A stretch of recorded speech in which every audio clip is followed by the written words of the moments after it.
O Livro dos Espíritos. Questão 777.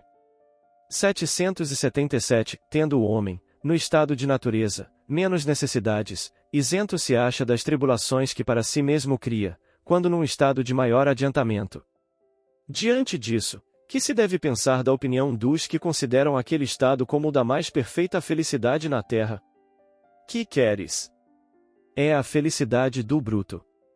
Há pessoas que não compreendem outra. É ser feliz à maneira dos animais. As crianças também são mais felizes do que os homens feitos. Fim da questão. Obrigado por assistir.